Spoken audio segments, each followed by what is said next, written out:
사랑하는 은혜와 진리 장로교회 교우 여러분, 어젯밤도 평안하셨습니까? 오늘도 우리의 삶을 주관하시는 하나님을 의지함으로 하나님의 도우심을 경험하는 하루가 되시기를 주님의 이름으로 축원합니다. 오늘 새벽에 만나보면은 사무엘하 4장입니다. 사무엘하 4장 1절로 12절을 제가 읽어드리겠습니다. 사울의 아들 이스보셋은 아브넬이 헤브론에서 죽었다함을 듣고 손에 맥이 풀렸고 온 이스라엘이 놀라니라. 사울의 아들 이스보셋에게 군 지휘관 두 사람이 있으니 한 사람의 이름은 바하나요 한 사람의 이름은 레갑이라. 베냐민 족속 브에롯 사람 림몬의 아들들이더라. 브에롯도 베냐민 지파에 속하였으니 일찍이 브에롯 사람들이 깃다임으로 도망하여 오늘까지 거기에 우거함이더라.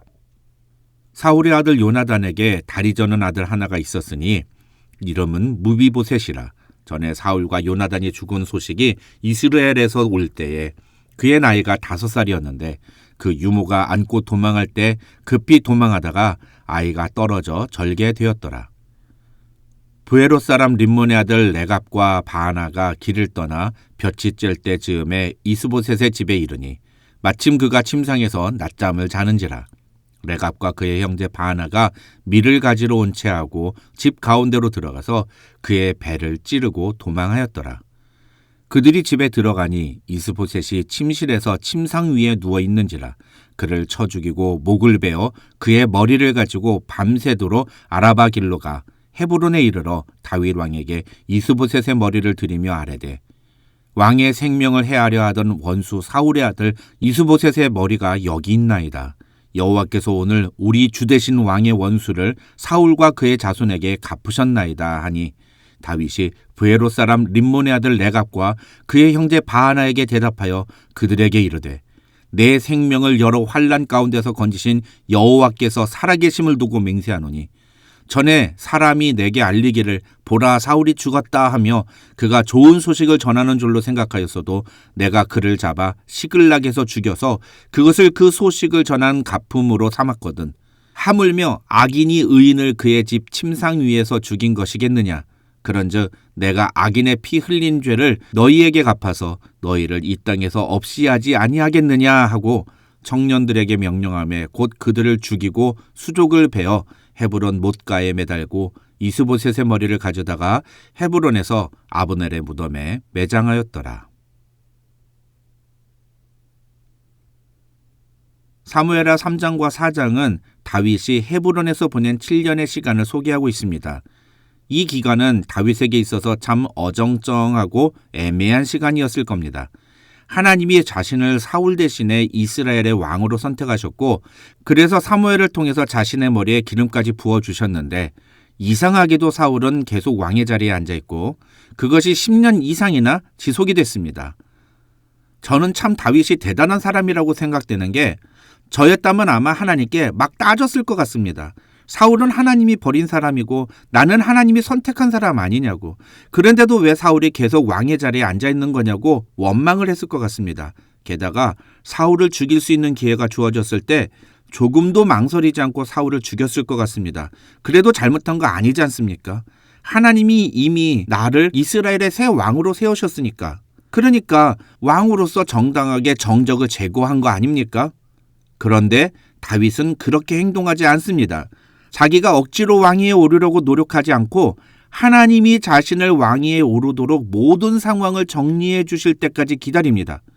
그 오랜 기다림 끝에 사울이 길보아 전투에서 죽었다는 소식이 들려왔습니다. 그런데 어떤 일이 벌어집니까? 사울이 없으면 자신이 온 이스라엘의 왕이 될 줄 알았는데 그게 아니었던 겁니다. 자기를 왕으로 인정하는 사람들은 유다 지파 사람들 뿐이고 나머지 다른 사람들은 모두 다 사울의 아들 이스보셋을 왕으로 인정했으니 다윗이 얼마나 답답하고 속이 상했겠습니까? 사무엘하 3장과 4장은 다윗이 바로 이런 상황에 놓여 있는 모습을 보여줍니다. 그런 점에서 우리는 사무엘하 3장과 4장을 통해서 이런 상황 속에서 하나님이 하신 일에 주목해야 합니다. 다시 말해서 이렇게 억울하고 답답한 상황 속에 있는 다윗을 위해 하나님이 어떤 일을 행하셨는가입니다. 하나님이 다윗에게 베푸신 첫 번째 은혜는 다윗이 헤브론에서 지낸 7년 동안 6명의 부인에게서 6명의 아들을 낳게 하셨다는 것입니다. 그 다음 하나님은 다윗이 온 이스라엘 백성들에게 왕으로 인정받는 데 필요한 일들을 하셨습니다. 그 내용이 6절로 21절에 나오는 아브넬의 행동입니다. 아브넬은 이스라엘 장로들과 특히 사울의 지파라고 할 수 있는 베냐민 지파 사람들에게 다윗을 이스라엘의 왕으로 세우는 것이 좋겠다며 여론을 형성합니다. 그리고 다윗을 직접 찾아가서 다윗과 조약을 맺습니다. 겉으로 보면 이 모든 일은 아브넬이 한 겁니다. 그러나 사무엘서의 저자는 이 모든 일이 하나님의 허락하에 일어난 일임을 독자들에게 제시하고 있다고 학자들은 설명합니다. 3장 22절로 39절에 기록된 요압이 아브넬을 죽인 사건도 마찬가지입니다. 아브넬이 죽자 다윗은 헤브론에서 아브넬의 장례식을 성대하게 치러줍니다. 그리고 진심으로 아브넬의 죽음을 애도합니다. 그런데 이런 다윗의 모습을 보면서 모든 이스라엘 백성들은 다윗에 대해 마음을 열게 됩니다. 다시 말해서 다윗이 이스라엘의 왕으로 인정받는 데 필요한 백성들의 민심을 얻게 된 것입니다. 헤브론에서의 7년은 어찌 보면 다윗에게 답답하고 이해할 수 없는 시간이었지만 그러나 그 시간을 통해 다윗은 진정으로 이스라엘의 왕이 될 수 있는 자격을 갖추게 됩니다. 하나님은 바로 그 일을 하셨던 겁니다.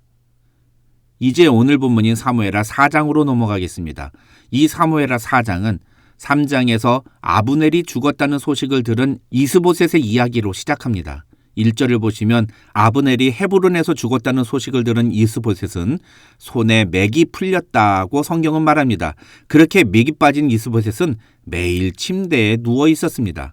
그런데 그때 바하나와 레갑이라는 두 장수가 낮에 이스보셋을 찾아옵니다. 그리고 침대에서 잠을 자고 있는 이스보셋을 찔러 죽이고 그의 머리를 잘라서 다윗에게 가져옵니다. 그러면 무슨 일이 벌어진 겁니까?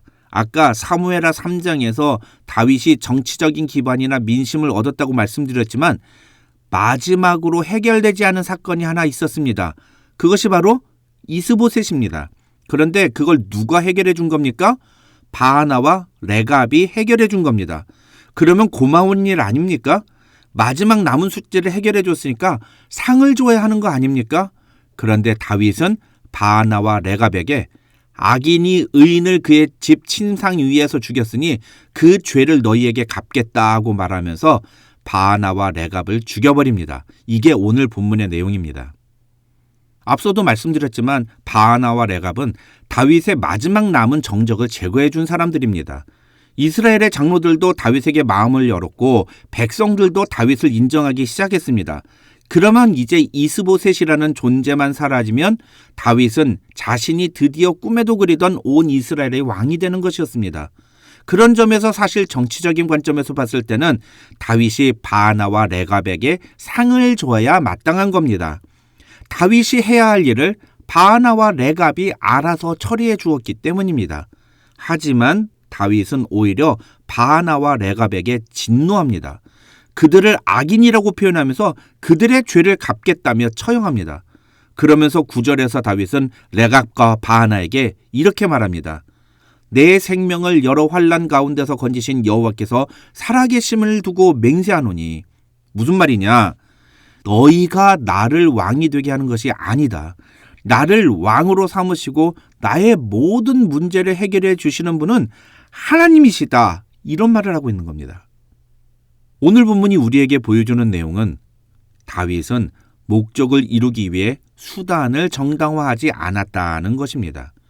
그는 온 이스라엘의 왕이 되는 것보다는 무엇이 하나님의 뜻이며 무엇이 하나님 보시기에 옳은 일인가를 더 중요하게 여겼다는 겁니다. 이스라엘의 왕이 되기 위해서 자신이 해야 하는 일은 바로 그것뿐이고 나머지는 다 하나님이 알아서 해주신다고 믿었다는 겁니다. 자기가 왕이 되고 싶다고 한 것도 아니고 하나님이 어느 날 갑자기 자신을 왕으로 세우시겠다고 하셨으니 하나님이 아직도 자기를 온 이스라엘의 왕으로 세우시지 않은 데는 하나님의 또 다른 뜻이 있다고 믿는 겁니다. 그 과정 속에서 다윗은 철저히 하나님 중심의 자세를 잃지 않으려고 노력했던 것입니다. 잘 보십시오. 8절에서 바나와 레갑이 다윗에게 뭐라고 말합니까? 왕의 생명을 헤아려 하던 원수 사울의 아들 이스보셋의 머리가 여기 있나이다. 여호와께서 오늘 우리 주 되신 왕의 원수를 사울과 그의 자손에게 갚으셨나이다. 바나와 레갑의 말이 틀렸습니까? 아닙니다. 정확하게 맞았습니다. 그런데 다윗은 뭐라고 대답합니까? 이스보셋은 원수의 아들이 아니라는 겁니다. 오히려 이스보셋을 죽인 바나와 레갑이 악인이라는 겁니다. 게다가 바나와 레갑은 다윗이 사울에게 복수할 기회를 찾고 있었다고 생각했던 것 같습니다. 그러나 다윗이 진짜로 사울에게 복수를 하려고 했다면 진작에 했을 겁니다. 2번이나 사울을 죽일 수 있는 기회가 있었지만 다윗은 사울을 죽이지 않았습니다. 왜 그랬습니까? 그것이 하나님이 보시기에 옳은 일이 아니었기 때문입니다. 오늘 우리에게 필요한 믿음이 바로 이런 믿음입니다. 우리의 삶의 모든 것을 하나님이 주관하신다는 믿음입니다. 이런 믿음을 가진 사람은 작은 일에 일희일비하지 않습니다. 무엇이 나에게 유리하고 무엇이 나에게 이로운가를 따지기보다는 무엇이 하나님 보시기에 옳은 일인가를 먼저 생각합니다.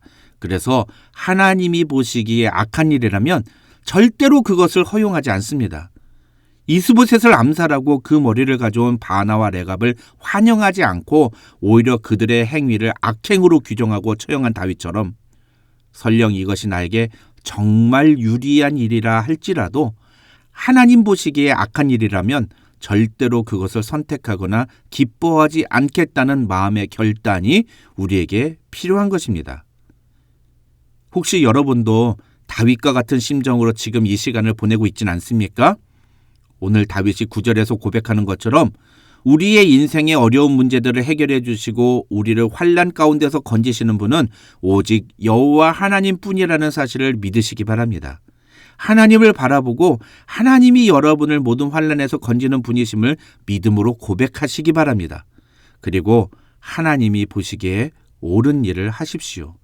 무엇이 나에게 유리한가를 따지지 마시고 무엇이 하나님의 뜻대로 순종하는 일인가를 고민하십시오. 하나님께서 반드시 여러분을 모든 환난에서 건져내 주실 것입니다. 오늘 하루 그런 은혜를 경험하는 저와 여러분이 되시기를 주님의 이름으로 축원합니다.